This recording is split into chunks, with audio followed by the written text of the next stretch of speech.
అండి. పులసకాయ ఎంత క్రేజ్ ఉందో, ఈ చెరమేనుకు కూడా అంతే క్రేజ్ ఉందని చెప్పేసి వీడియోలో చూస్తే తెలుసుకున్నాననమాట నేను.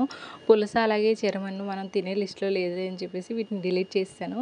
కానీ అనుకోకుండా అక్టోబర్ 28 రోజు అయితే మా పక్కింటి అమ్మాయి తీసుకొచ్చి ఇదైతే ఇచ్చిందనమాట. ఈ చెరమేను కర్రీ.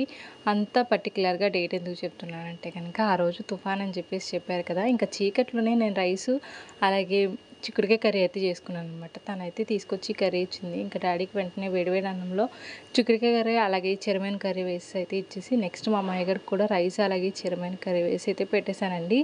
వాడికి కూడా చాలా నచ్చింది. ఇంకా నా టైం అనమాట ఇప్పుడు టేస్ట్ చేసే టైము. మా మామయ్య గారికి తినిపించేసిన తర్వాత మళ్ళీ అదే ప్లేట్‌లో నేను ఆ మిగిలిన చెరమేను కర్రీ అలాగే కొంచెం చిక్కుడుకాయ కర్రీ వేసుకొని అయితే తెచ్చేసుకున్నాను. ఇంకా కరెంట్ లేదు కదా! మార్నింగ్ నుంచి అంటే 28థ్ మార్నింగ్ నుంచి కూడా కరెంట్ లేదనమాట. ఇంకా దీపం వెలిగించుకుని క్యాండిల్ వెలిగించుకుని ఇంకా అలా కూర్చొని తింటా ఉన్నాననమాట చీకట్లోనే. చీకట్లో చెరమేను కర్రీ చాలా చాలా బావుంది. మీరు ఈ కర్రీ ఎప్పుడైనా తిన్నారా?